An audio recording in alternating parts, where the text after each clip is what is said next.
Good afternoon, everybody, and thank you very much for joining us.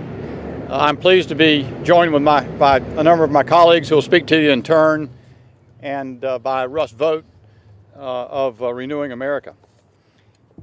Critical race theory is a divisive ideology that threatens to poison the American psyche. All who love freedom and revere the foundational principles of our constitutional republic have a duty to inform themselves of the origins and thought underlying this dangerous ideology and to oppose it openly and robustly. Critical race theory espouses that America is an irredeemably racist society in its origins and in its present condition, that Americans should be balkanized into identity groups according to race, sex, ethnicity, and other distinguishing characteristics, that whites are an oppressor race and other identity groups are oppressed. It further advances the claim that civilizational ideals that America has progressively pursued over her history, including individual liberty, equal opportunity to pursue happiness, and judging people on the content of their character, are invalid, cynical, and a mere smokescreen for racism. The roots of this ideology are unmistakable. Just as Karl Marx advocated a social critical ethic of societal classism, oppressor versus oppressed, this is neo-Marxist ideology, cultural Marxism, masquerading as history and designed to mislead. Cancel culture is one of its weapons, mob-like attacks on free expression, intimidation. For the sake of our children's future, we must stop this effort to cancel the truth of our founding and our country. States around the country, legislatures are undertaking this effort. North Carolina announced only yesterday that it is taking the issue up as well in the legislature there, and I'm pleased that it is. We must do the same in the federal government. And I am offering legislation, co-sponsored by a number of the folks with us, and others will be offering legislation on the subject shortly. And we'll talk about that today. That legislation which undertakes that purpose. And at this time, what I'd ask is for Russ Vogt to come and address you. Russ, as you know, was director of the Office of Management and Budget in the Trump administration, and there he led the Trump administration's confrontation of the issue of critical race theory within federal agencies. Now at Renewing America, Russ is a leading voice as our country undertakes to confront and to learn about this dangerous ideology. Russ? Thank you. Thank you for that. In some respects, this debate is very simple. We are here today because we are opposed to the notion that a fundamental American principle should be discarded. And that American principle is that for the vast majority of our history, that individuals, human beings, citizens of this country would be judged on the content of their character and not the color of their skin. We stand opposed to a liberal intellectual framework that threatens to upset that posits that we need to look through a racialized prism towards equality of outcome under the form of equity, not equality under the law, but equity. And that as a result, individuals are treated differently based on the color of their skin. As a country, we've rejected that. We've moved on from that. We have lived up to our ideals, and we continue to live up to our ideals. I want to read to you some of the examples for those who might think this is not real. California third graders were made to deconstruct their racial identity and rank themselves according to their power and privilege in school. Teachers told the students to live in a dominant culture of white, middle-class, cisgender, educated, able-bodied Christian English speakers. Second examples, the U.S. Sandia Labs, this is the federal government, held a re-education camp for white male employees, forcing them to write apology letters to people of color and women. The training materials claim that devastating elements of white male culture, rugged individualism, a can-do attitude, hard work, and striving towards success are problems. Third example, the U.S. Department of Homeland Security held microaggression trainings that claimed individualism, the Protestant work ethic, capitalism, monotheism, the written tradition, and believing that the most qualified person should get the job are racist attributes. So this is real. It's impacting our schools, our institutions, our employers. We're seeing it across the country. People are rising up and speaking out against this issue. This is the beginning of the federal effort to continue the work that President Trump did with the executive order to make sure that it is defunded throughout the federal government, that contracts are written so that they could not use this device for training, that grants are similarly restricted from being able to propagate this theory, and to make sure from a government-wide perspective we have eradicated this view that is dividing our country and is fundamentally un-American.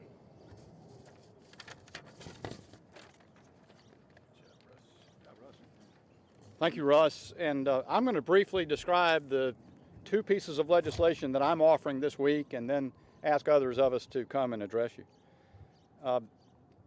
So again, there are two bills. The first is the Combat Racist Training in the Military Act, and it is a House companion bill to the bill introduced by Senator Tom Cotton in the Senate.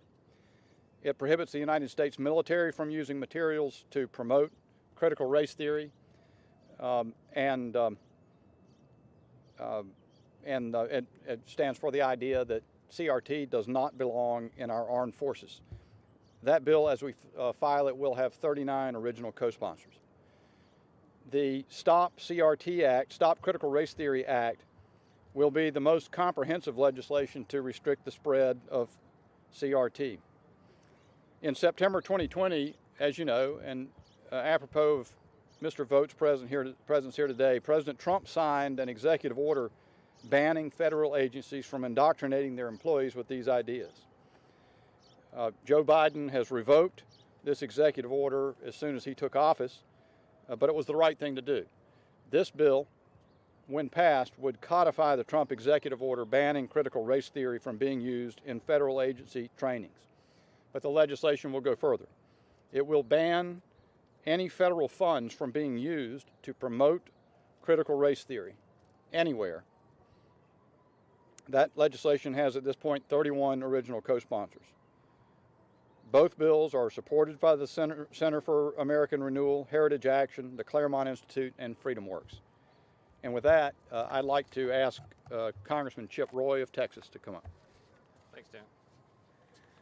Well, I want to thank my friend Dan Bishop from North Carolina for leading this effort, and my friend Russ Vought for being here and for being a strong advocate on this issue.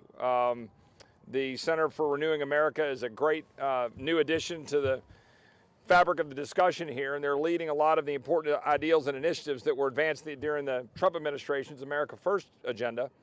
And I appreciate Russ being here and for his service as our Director of the Office of Management and Budget. You know, like we're just down the mall here, right? We have the Jefferson Memorial. I'm a proud graduate of the University of Virginia. We understand the importance of the founding principles of our nation. That's what we're here to reflect and to advance. We know that we are endowed by our Creator with certain inalienable rights.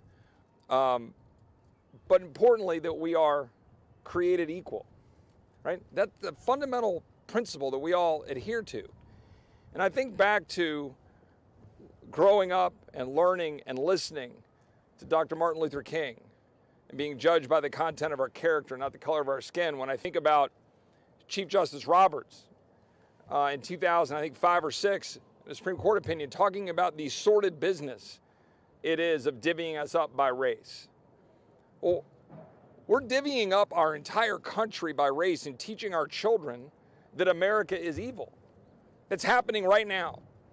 If there is one upside or bright spot to the last year of operating under the pandemic rules and a lot of the silliness that has caused so much destruction and killed jobs and sent our children, unable to go to school, it's that the veil has been lifted on a public education system that is corrupting the very ideal of being American. It is happening right now with federal tax dollars being taxed, borrowed or printed recklessly with $6 trillion over the last year. That money is being funneled directly into public education institutions, K through graduate school, that are teaching our children that America is evil, divvying us up by race, teaching our children that they should be apologetic for their race. It's happening. This is real. Go look. You're the press. Go dive into this. Go look into schools. Ask them to see their curriculum. Dig into it. Be the press. That's your job, to go seek the truth wherever it may lead. One of the fundamental principles also in our founding. These things are true. In Evanston, Illinois, students listened to the book, Not My Idea, a book about whiteness.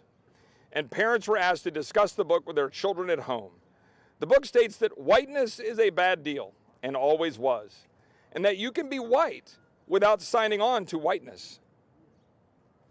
Your schools, ladies and gentlemen, Americans, your schools, your tax dollars, your $30 trillion of debt being borrowed to fund those schools.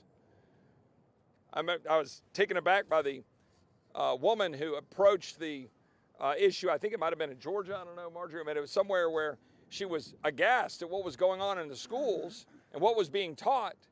And to a lot of parents out there, I hope now that the veil's been lifted, you start asking the question, why am I allowing my child to be indoctrinated by an education establishment that wants to teach my child that my country is evil? We need to end it, and we need to end it now. And that's why we're here. And I appreciate Dan's leadership. Our friend Burgess Owens, who couldn't be here, he's at a funeral.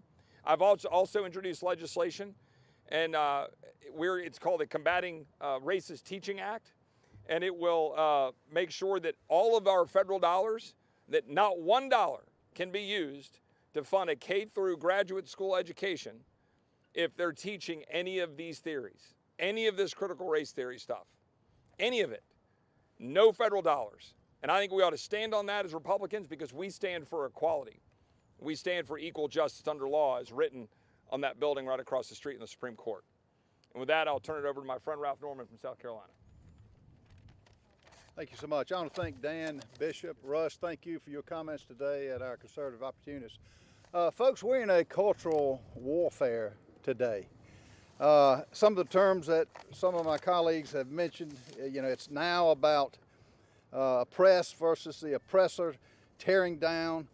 Equality means equity. Now examine that. Let's put it in a sports figure. Imagine telling Michael Jordan, whether it was at North Carolina or the Bulls, that he couldn't start off because it was not equal. Imagine telling Tom Brady that he was not going to be able to start off because it's not equal.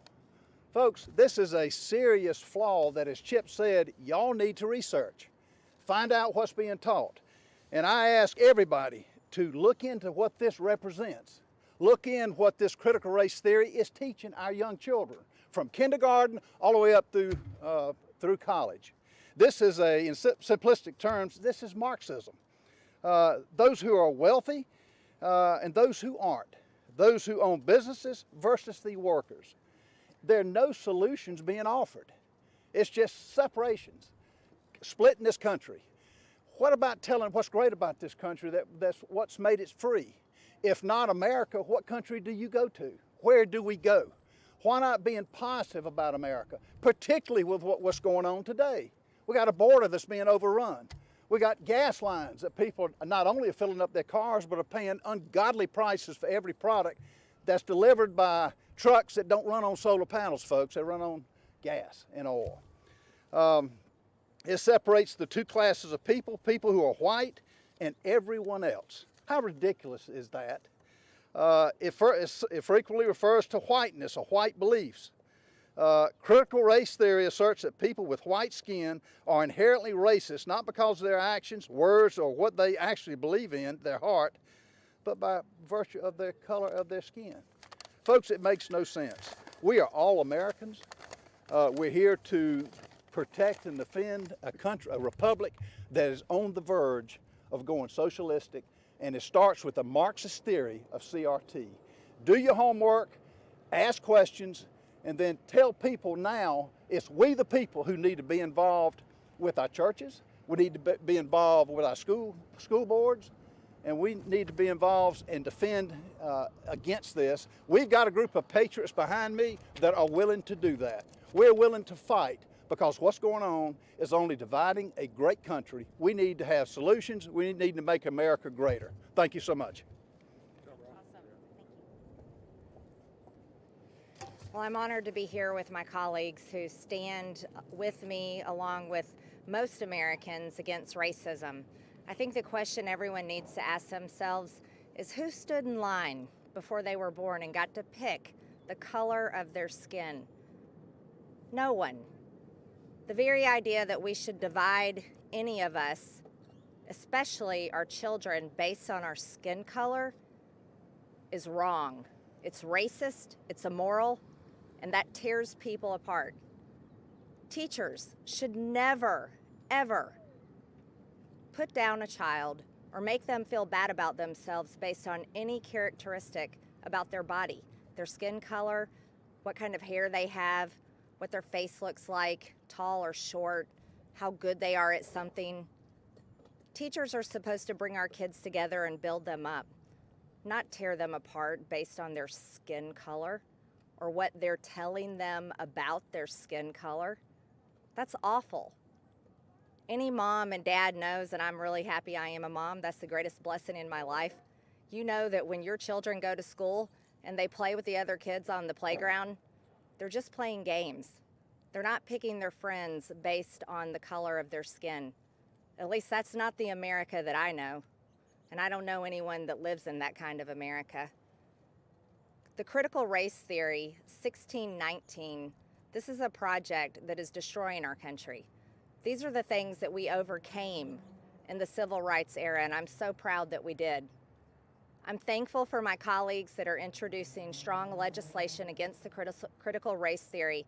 I ask everyone to join together, Republicans, Democrats, Independents, and I don't cares, to stand together against racism of all kinds, of every kind of racism, and stand against this kind of racism, the critical race theory. Thank you very much.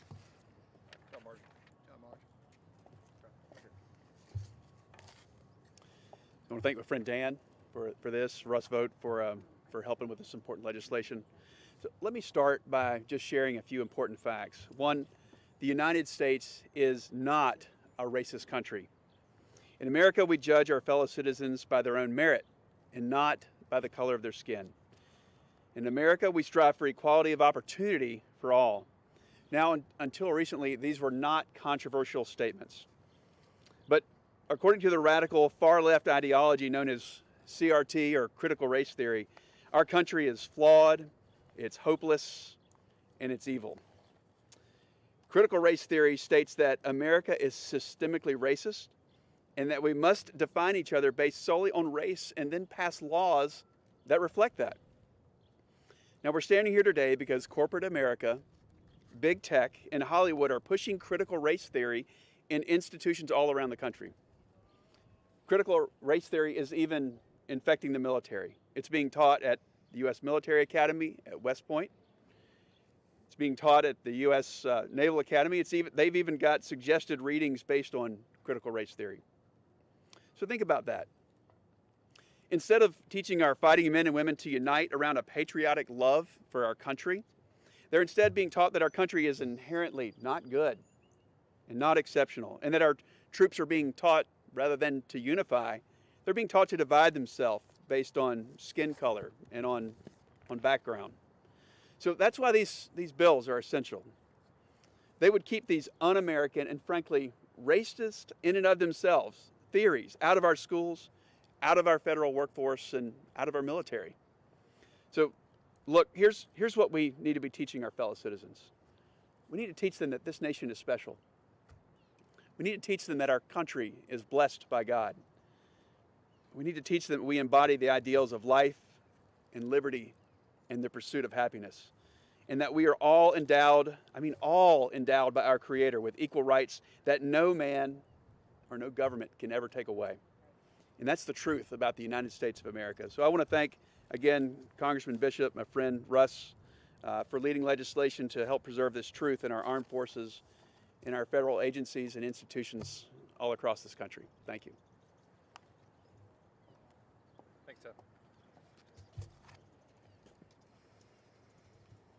America is the greatest country this world has ever seen, and we are created in God's holy image. And our founding fathers had it right, that we are endowed by our Creator with certain inalienable rights to life, liberty, the pursuit of happiness. They had it right in letting everyone know that these rights come from God Almighty, not from corrupt politicians, because it's so clear. As soon as politicians have too much power, they destroy everything. We are seeing what's happened with the Democrat-run House, Senate, White House, may as well have the Supreme Court. They have the so-called fourth branch of government, and those three-letter agencies. They are fundamentally transforming America.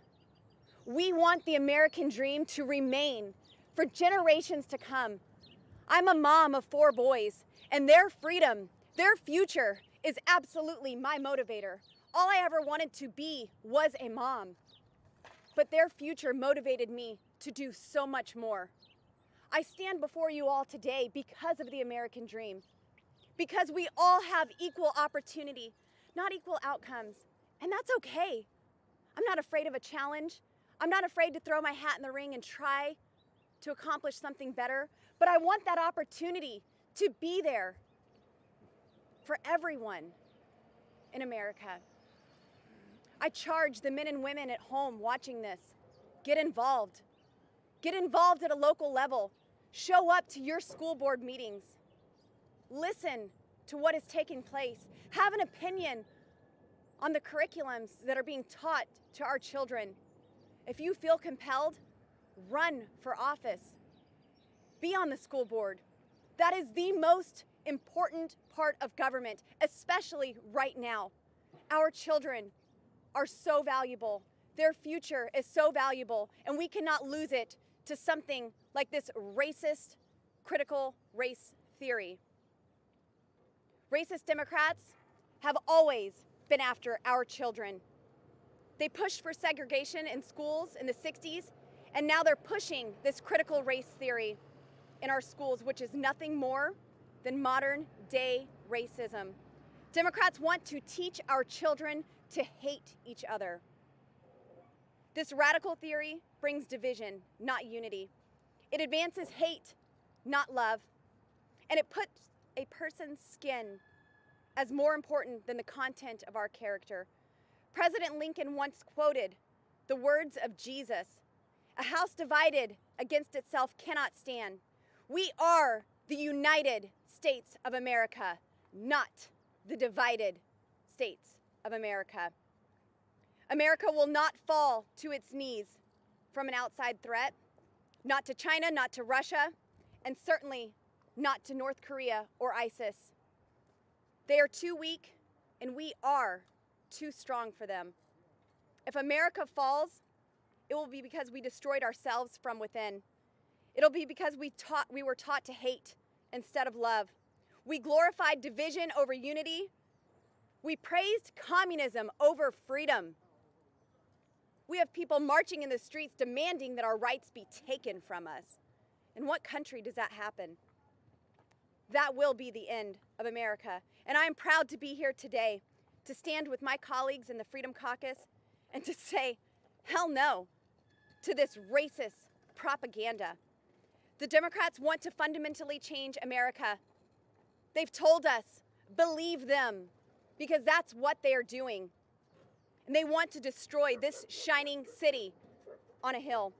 If we don't stop teaching critical race theory, then in the words of President Reagan, we will spend our sunset years telling our children and our children's children what it was once like in the United States, where men and women were free. I hope you all take a stand at home today, and I hope you all in the media do your job in reporting this. Our children depend on you. Thank you to my friend Dan Bishop for putting this together, and I now yield to the chairman of the Freedom Caucus, Andy Biggs. Thank you, Lauren, and thank you to Congressman Bishop for putting this legislation together that I wholeheartedly support. I think it's important legislation. You know, 10, 12 years ago when I was working on a book, I had to write a chapter on critical race theory, and I spent extensive amount of time researching and writing that chapter. And I submit the book to the agent, and the agent said to me, this is why you don't need to look it up, because it was never published, because the agent said, this is very interesting, no one will buy your book. And so I think that might have been true. But I couldn't have imagined 10 or 12 years ago when I was working on that particular chapter that we would come to a point where I'd be standing in front of the United States Capitol because critical race theory had spread beyond the microcosm of that I was studying to be ubiquitous in our culture, whether it's our Navy, our armed forces, or our schools. It's ubiquitous today. I was thinking about Eldridge Cleaver, one of the original founders of the Black Panther movement. And I met Eldridge Cleaver and got to hear him speak a number of times after he came back to the United States. He was in exile for a long period of time because they believed in critical race theory. He killed somebody, he was wanted, he fled the country and moved to those nations that ostensibly were Marxist in character. Indeed, they were Marxist in character. But what he found there was inequitable treatment. He found prejudice. He found hatred. And it was a miserable life. And he said, I would rather spend the rest of my days in the United States prison than in a Marxist society. Critical race theory is based on the Marxist manifesto that there will be eternal class warfare based on economy. That didn't work out so well because when you got to free markets, we saw massive growth in a middle class. People from all races could succeed and gain economic parity. It was remarkable. Then we saw this movement. Think post-Frankfurt School. Think actually before that. Think of Habermas. Think of critical theory. And you saw this movement to replace economic Marxism with cultural Marxism. That's exactly what you have presented in critical race theory. It's presented as some kind of great equalizing philosophy, but it is anything but. What it is, it's meant to bring and foment dissent, confusion, chaos, and ultimately control into a nationalized central government. That is critical race theory. Well, I am grateful for Dan Bishop's leadership on this. This is something we have to fight because it is in your schools, ladies and gentlemen of America. You've been paying attention elsewhere. Well, those who would advance this pernicious philosophy have been gaining ground so they might indoctrinate your children. I'm pleased to stand here, our good friend Russ Vogt, working outside of Congress, Dan Bishop and my colleagues behind me and others who have signed on. We'll continue to fight this very devolutionary, reactionary philosophy, critical race theory. Thank you. Good job, Andy. Thank you, Congressman Biggs, and again, we thank you for being here. Be glad to take a couple of questions of Ms. Brooks. There was some concern about the executive order when it came out that it could potentially have First Amendment issues, since it'd be the government sort of dictating speech that is not allowed. Can you speak to that concern? I'm going to let Russ speak to it. I will say, because he's the architect of it, I will say that government can decide in the exercise of its programs what speech you can have government speech. And I must say that what we're talking about when you talk about critical race theory, you're talking about ideas that are inimical to basic constitutional principles, to the modern interpretation of the 14th Amendment, for example. And so if someone were to advocate for separate but equal, we shouldn't permit that.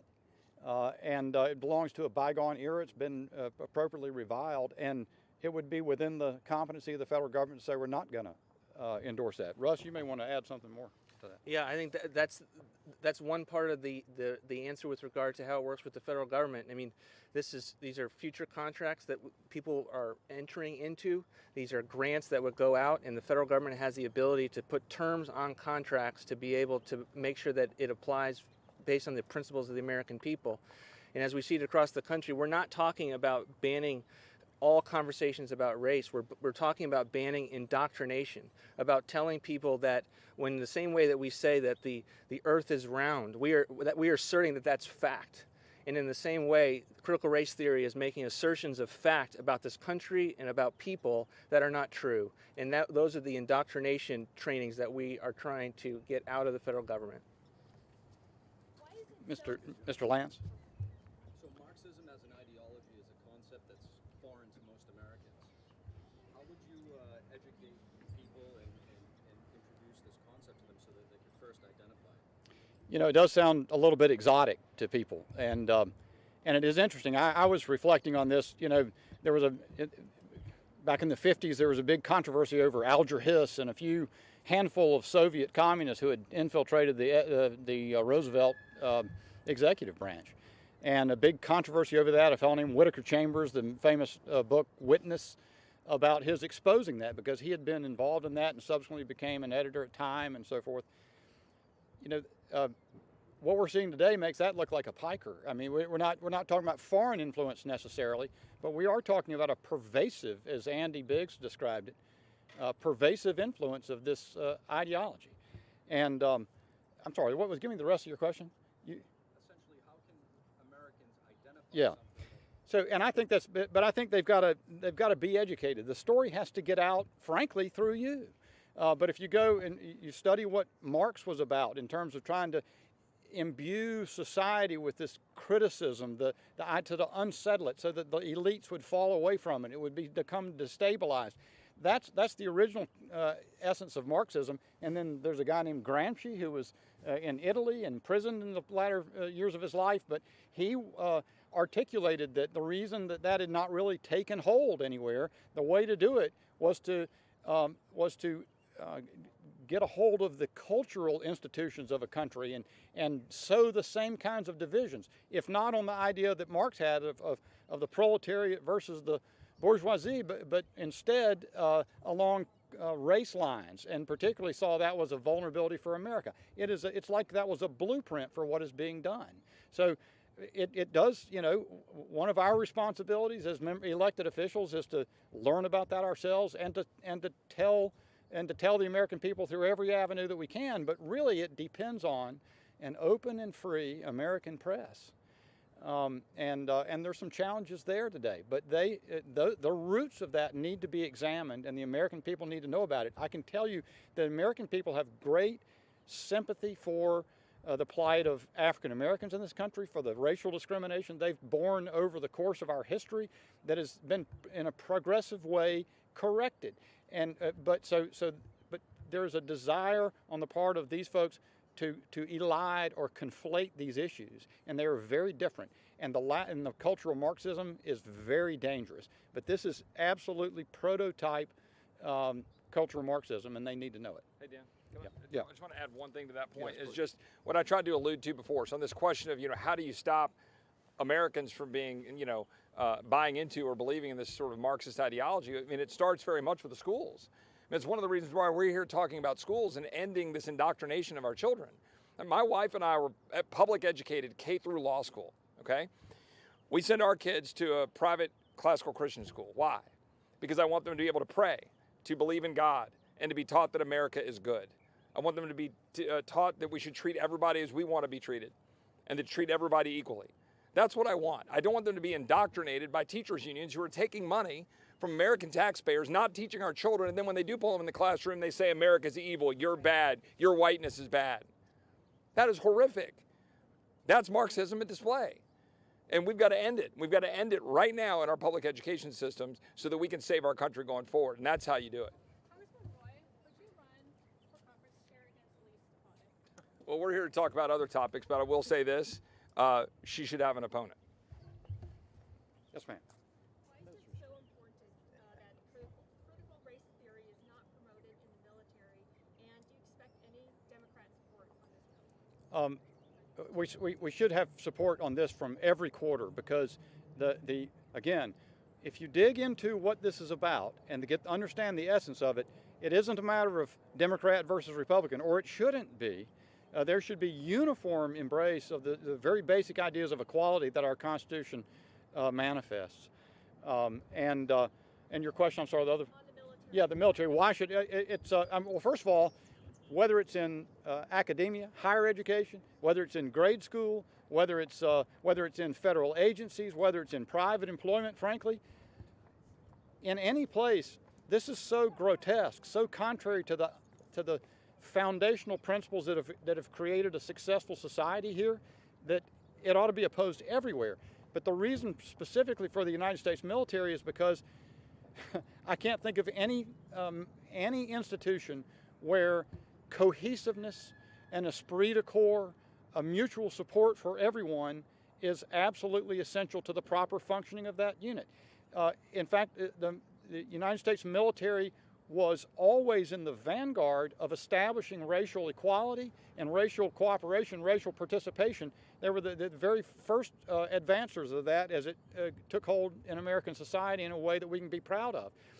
And so to embrace or to allow affinity groups to develop where people are broken down into little sections and caused to address each other with suspicion and hostility and a sense of resentment, and that would be terribly destructive. I think it would make a military that can't function, that we can't count on when the nation needs the military to defend her. I think we'll wrap it up. I know we've got votes, and I certainly do appreciate everyone being here. Anybody want to add anything before you finish? I know we're drifting away because, but you've been very patient. Lauren Boebert, Congressman from. The conference chair position was brought up, and I just want to say this isn't what the American people are concerned with. The American people could care less who is conference chair. They care about who is leading on the issues. We have Chairman Andy Biggs, who is leading on the issues when it comes to the border crisis. We have Yvette Harrell and Chip Roy teaming up to solve this crisis at the border. I am proud to partner with Congressman Chip Roy on the energy crisis that we have here in America that's created by the Biden regime. There are issues that actually affect everyday Americans that they care about. So it's not who's number 3 in the conference, it's who's leading on the issues. Thanks a lot. Thank you guys very much.